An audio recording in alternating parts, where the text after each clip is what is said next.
کاش قسط نمبر 3۔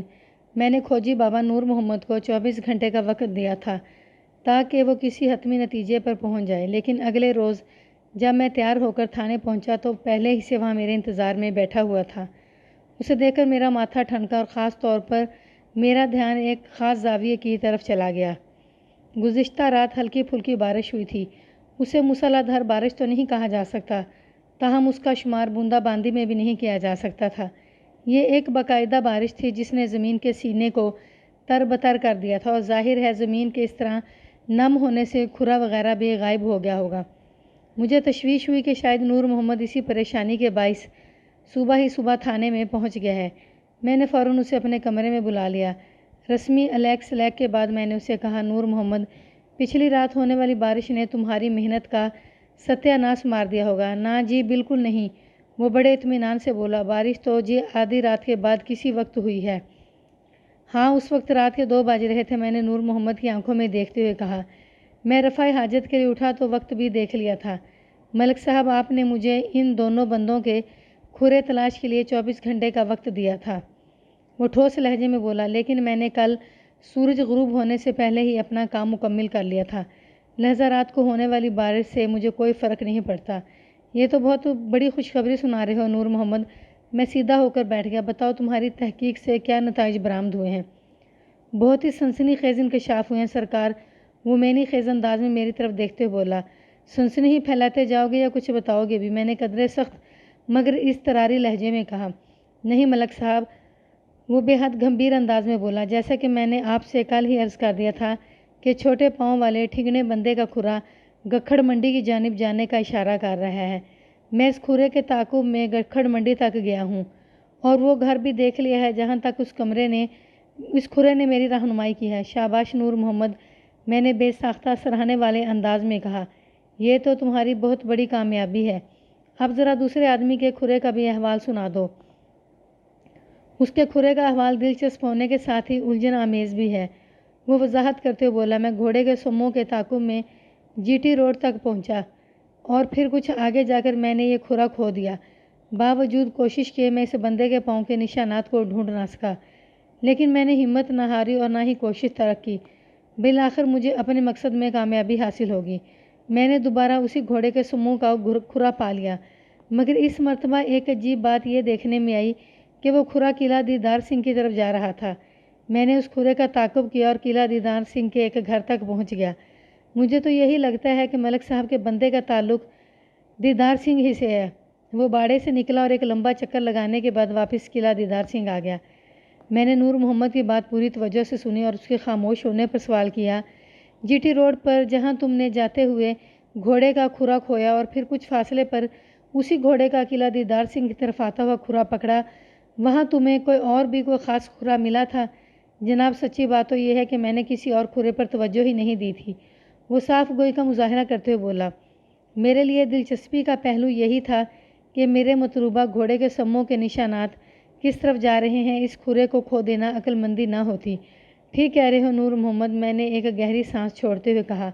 اتنا بھی کافی ہے کہ تم نے پچھلی رات باڑے کی یاترا پر آنے والے 2 بندوں کے ٹھکانوں کا سراغ لگا لیا ہے۔ آپ کو اپنا وعدہ یاد ہے نا ملک صاحب؟ وہ مینی خیز انداز میں بولا۔ کون سا وعدہ؟ میں نے بے ساختہ پوچھ لیا۔ جناب اتنی جلدی بھول گئے؟ وہ شاکی نظر سے مجھے تکنے لگا۔ میں انعام کی بات کر رہا ہوں ملک صاحب۔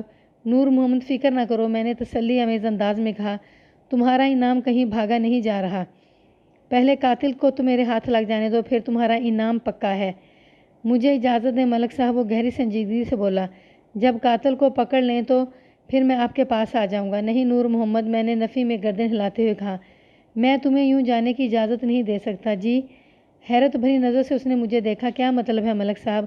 مطلب صاف ظاہر ہے نور محمد، میں نے اس کی آنکھوں میں دیکھتے ہوئے گہری سنجیدگی سے کہا، تم نے جن 2 بندوں کا کھرا نکالا ہے اور جن کے ٹھکانے کا سراغ لگایا ہے، مجھے وہاں تک کون پہنچائے گا؟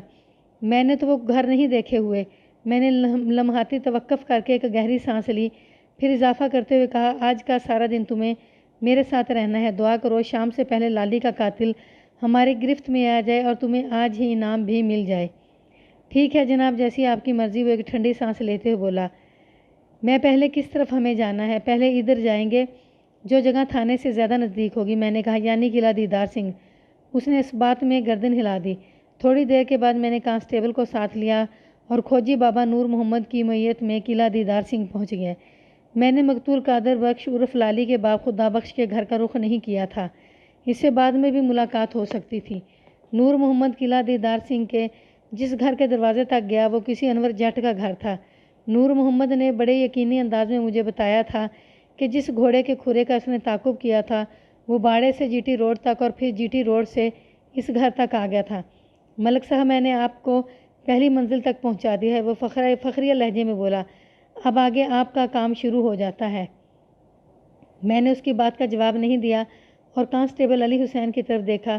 کانسٹیبل فوراً میری آنکھ کا اشارہ سمجھ گیا اور آگے بڑھ کر اس نے انور جٹ کے دروازے پر دستک دی۔ دوسری دستک کے جواب میں ایک خوبصورت عورت نے دروازہ کھولا۔ میں اور کانسٹیبل علی حسن سرکاری یونیفارم میں تھے۔ ہم پر نظر پڑتے ہی وہ عورت چونکی اور بے ساختہ اس کے منہ سے نکلا، ہائے ربا پولیس!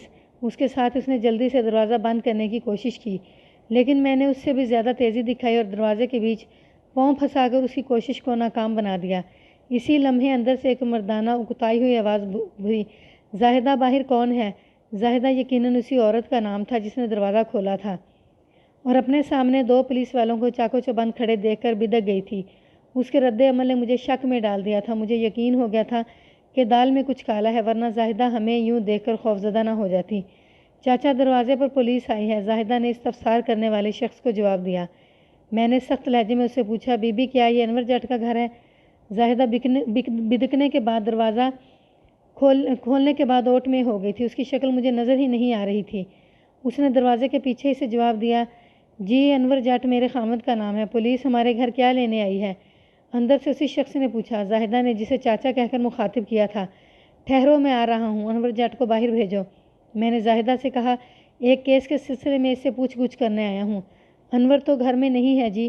گھر میں نہیں تو پھر کہاں ہے؟ میں نے کڑے لہجے میں پوچھا۔ اس نے بتایا وہ کل صبح ایمن آباد گیا ہوا ہے جی۔ واپس کب آئے گا وہ؟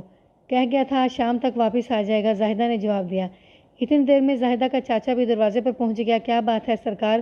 صبح ہی صبح پولیس ہمارے دروازے پر، سب خیریت تو ہے نا؟ اس بندے کی عمر 60 کے آس پاس نظر آتی تھی۔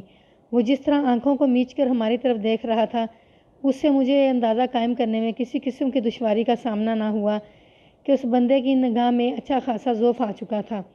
تم سیانے بیانے ہو چاچا، میں نے ٹھہرے ہوئے لہجے میں کہا۔ پولیس خام خواہ تو کسی کے دروازے پر نہیں آتی پتر، وہی تو میں بھی پوچھ رہا ہوں۔ وہ باری باری ہم سب کو دیکھتے ہوئے بولا، آخر معاملہ کیا ہے؟ معاملہ جو بھی ہے وہ یوں گلی میں کھڑے کھڑے نہیں بتایا جا سکتا۔ میں نے ادھر ادھر نگاہ دوڑاتے ہوئے کہا، کیا تمہارے گھر میں بیٹھنے کے لیے کوئی جگہ نہیں ہے؟ میں نے دیکھا کہ ہماری آمد پر گلی میں نصف درجن لوگ جمع ہوئے تھے۔ ان سب کے چہروں پر گہری تشویش پائی جاتی تھی۔ ان سب کے ذہنوں میں یقیناً ایک ہی سوال ہوگا کہ پولیس انور جٹ کے دروازے پر کیا کرنے آئی ہے۔ میرے استفسار کے جواب میں زاہدہ کے چاچا نے جلدی سے کہا، کیوں نہیں جناب، آپ اندر بیٹھک میں بیٹھ کر آرام سے بات کریں۔ ویسے میں آپ کو یہ بتا دوں کہ انور جٹ گھر میں موجود نہیں۔ ٹھیک 1 منٹ کے بعد ہم اندر بیٹھک میں بیٹھے ہوئے تھے۔ زاہدہ اور اس کے چاچا بھی ہمارے سامنے موجود تھے۔ اس شخص کا نام مشتاق جٹ معلوم ہوا۔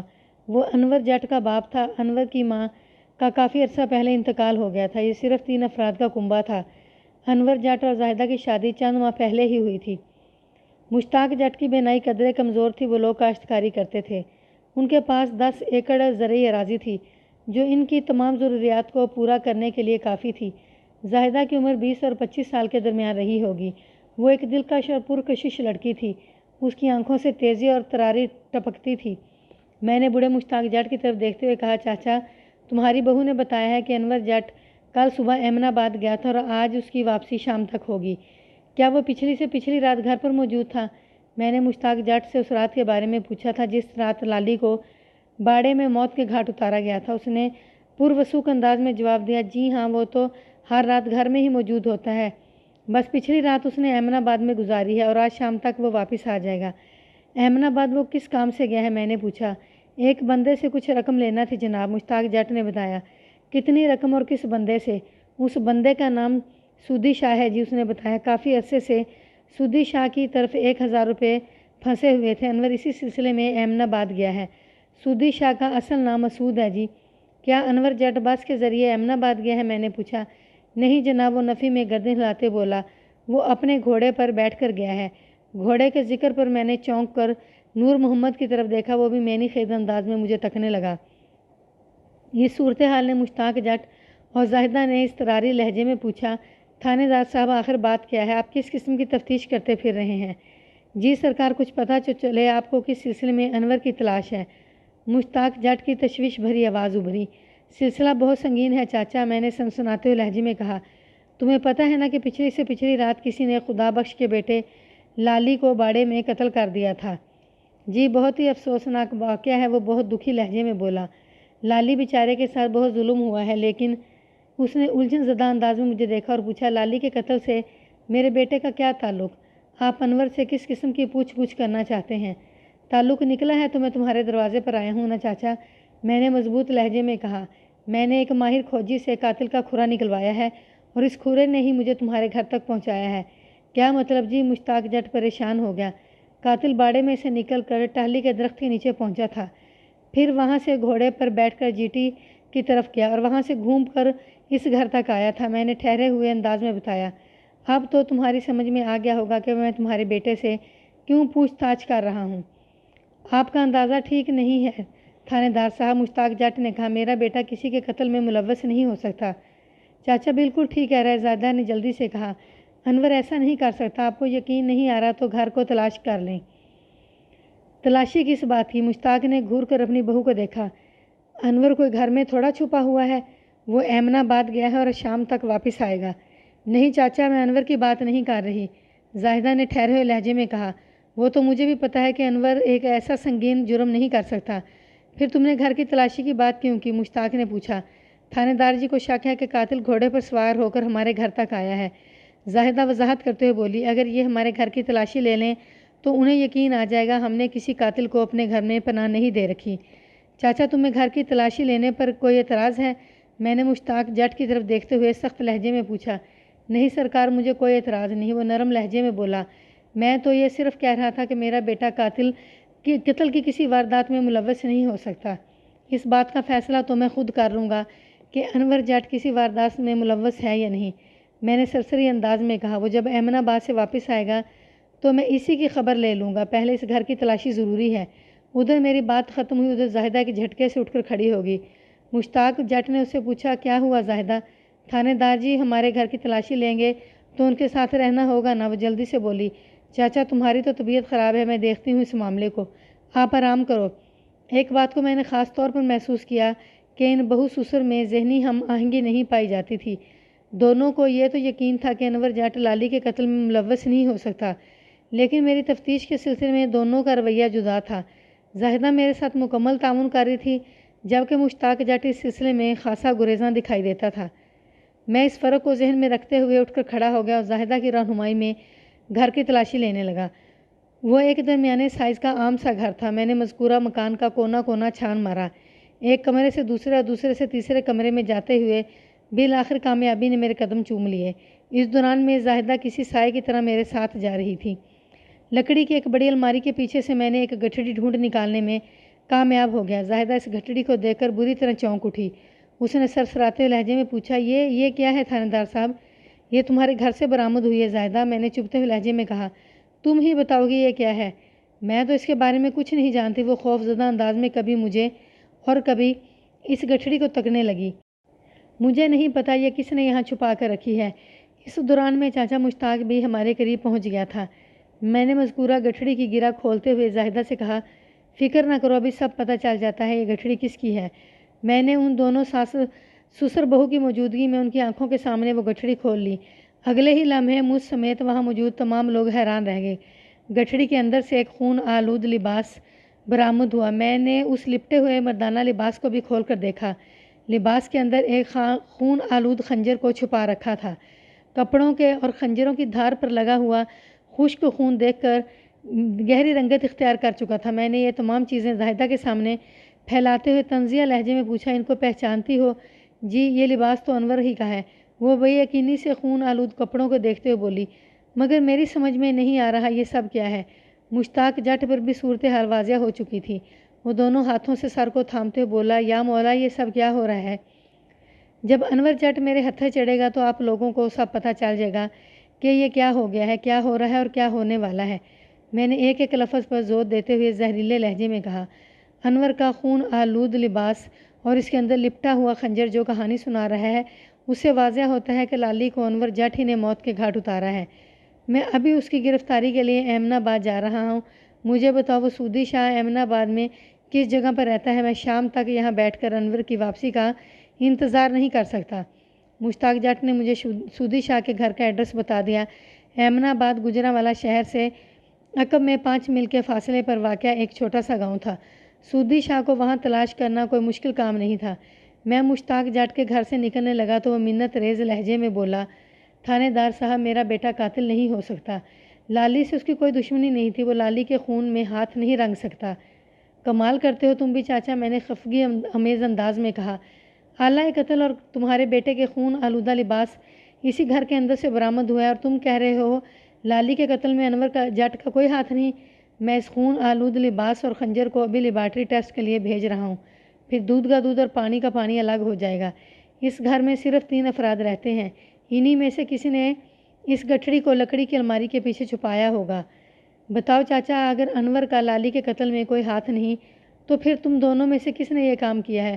بتاؤ تم دونوں میں سے کس نے لالی کو قتل کیا ہے؟ کسی نے نہیں سرکار، وہ بے بسی سے میری طرف دیکھتے ہوئے بولا۔ اس وقت میرا دماغ کام نہیں کر رہا، لیکن مجھے اس بات کا یقین ہے کہ ہم تینوں میں سے کسی نے لالی کو قتل نہیں کیا۔ پھر یہ گٹھڑی الماری کے پیچھے کیسے پہنچی؟ اس سوال کا جواب اس کے پاس نہیں تھا۔ وہ شکست خوردہ انداز میں گردن ہلاتے بولا، میری تو کچھ سمجھ میں نہیں آ رہا، سونا رب ہی جانتا ہے اس راز کی حقیقت کیا ہے۔ سونا رب تو ہر چیز سے واقف ہے چاچا، میں نے گمبھیر انداز میں کہا، لیکن میں تمہیں یقین دلاتا ہوں کہ رات تک تمہیں بھی پتہ چل جائے گا اس راز کی حقیقت کیا ہے۔ بس ذرا انور جٹ کو میرے ہتھے چڑھ جانے دو، پھر سب کچھ سامنے آ جائے گا۔ مشتاق جٹ کے پاس کہنے کے لیے کچھ بھی نہیں تھا، لہذا وہ رحم طلب نظروں سے مجھے دیکھنے لگا۔ زاہدہ بھی مجھے گہری تشویش میں گھری نظر آئی۔ میں ان کے گھر سے نکل کر باہر آ گیا۔ ہم انور جٹ کی گلی سے باہر نکلے تو کھوجی بابا نے مجھ سے کہا، ملک صاحب اب آپ کا کس طرف جانے کا ارادہ ہے؟ ظاہر ہے میں پہلی فرصت میں ایمن آباد روانہ ہونا چاہتا ہوں، میں نے ٹھوس انداز میں کہا۔ اتنے بڑے ثبوت کے مل جانے کے بعد انور جٹ کو ایک لمحے کے لیے بھی نظر انداز نہیں کیا جا سکتا۔ اس گکھڑ منڈی والے کام کا کیا ہوگا؟ اس نے سوالیہ نظر سے مجھے دیکھا۔ وہ کام بھی ضرور ہوگا، میں نے ٹھوس لہجے میں کہا۔ میں ایمن آباد جاؤں گا اور تم حوالدار جمن شاہ کے ساتھ گکھڑ منڈی کا رخ کرو گے۔ تم نے جس گھر تک ٹھنگنے ڈھاٹا پوچھ کا کھرا نکالا ہے، تم لوگ اس کے گھر کے مکینوں سے پوچھ گچھ کرنے، اس کے بعد ٹھنگنے بندے کو گرفتار کر کے اپنے ساتھ تھانے لے آنا۔ باقی کی پوچھ تاچھ اور تفتیش میں خود کر لوں گا۔ ٹھیک ہے ملک صاحب، اس بات میں گردن ہلاتے بولا، آپ بے فکر ہو کر ایمن آباد جائیں، یہاں کے معاملات کو ہم سنبھال لیں گے۔ اور میں واقعی بے فکر ہو گیا۔ ایمن آباد والی مشن میں مجھے کسی دشواری کا سامنا نہیں کرنا پڑا تھا۔ میں اپنے ساتھ ایک کانسٹیبل کو بھی لے گیا تھا۔ سودی شاہ کا گھر بہت آسانی سے مل گیا تھا اور میرا مطلوبہ بندہ انور جٹ سودی شاہ کے گھر میں موجود تھا۔ قصہ مختصر، میں انور جٹ کو گرفتار کر کے اپنے ساتھ تھانے لے آیا۔ جب ہم تھانے پہنچے تو مغرب کی اذان ہو رہی تھی۔ ابتدائی پوچھ گچھ تو میں نے ادھر ایمن آباد میں ہی کر لی تھی، لیکن انور جٹ نے اس سلسلے میں اپنی لا علمی کا اظہار کیا تھا۔ اسے تو یہ تک معلوم نہیں تھا بقول اس کے کہ قلعہ دیدار سنگھ میں لالی کو کسی نے قتل کر دیا تھا۔ وہ اس روز الصبح گھر سے نکل آیا تھا، لیکن میں اس کی کسی بات پر یقین کرنے کو تیار نہیں تھا۔ اس گھر کے اندر سے مجھے اس کے جرم کا ٹھوس ثبوت ملا تھا۔ میں اسے کس طرح نظر انداز کر کے جرم کا ٹھوس ثبوت ملا تھا، میں اسے کس طور پر نظر انداز کر سکتا تھا؟ حالات و واقعات اور بڑی حد تک میری تفتیش اس کام کی جانب اشارہ کرتی تھی کہ 2 روز قبل وقوعہ کی رات انور جٹ نے خطرناک خنجر کے پے در پہ وار کر کے قادر بخش عرف لالی کو موت کے گھاٹ اتارا۔ پھر وہ گھوڑے پر بیٹھ کر جی ٹی روڈ کی طرف گیا تاکہ تفتیش کو دوسرے رخ پر ڈال سکے۔ تھوڑا گھوم پھر کر وہ پھر واپس اپنے گھر آ گیا تھا اور پھر الصبح ایمن آباد کی طرف روانہ ہو گیا تھا۔ یہ کام اس نے اتنی صفائی سے انجام دیا کہ گھر میں موجود زاہدہ اور مشتاق جٹ کے کانوں کان خبر نہ ہو سکی۔ یہ مہمہ حل کرنا باقی تھا اور ابھی تک اس امر کا سراغ بھی نہیں لگایا جا سکا تھا کہ انور جٹ نے کس عداوت میں لالی کو موت کے گھاٹ اتارا تھا۔ تھانے پہنچ کر میں نے اسے ٹرائل روم میں لے گیا اور خون آلود لباس خون آلود خنجر اس کے سامنے رکھ دیا۔ پھر سخت لہجے میں پوچھا، اس سامان کو پہچانتے ہو؟ میں ان چیزوں کا ذکر اسے ایمن آباد میں ہی کر چکا تھا اور اس نے ہر بات سے صاف انکار کیا تھا۔ وہ کسی بھی قیمت پر اپنا جرم قبول کرنے کو تیار نہیں تھا۔ اس نے گٹھڑی سے برآمد ہونے والی چیزوں کو حیرت بھری نظروں سے بغور دیکھا، پھر نفی میں گردن ہلاتے بولا، تھاندار صاحب، یہ لباس تو میرا ہی ہے، مگر اس پر خون کیسے لگا؟ اور یہ خون آلود خنجر، میں اس کے بارے میں کچھ نہیں جانتا۔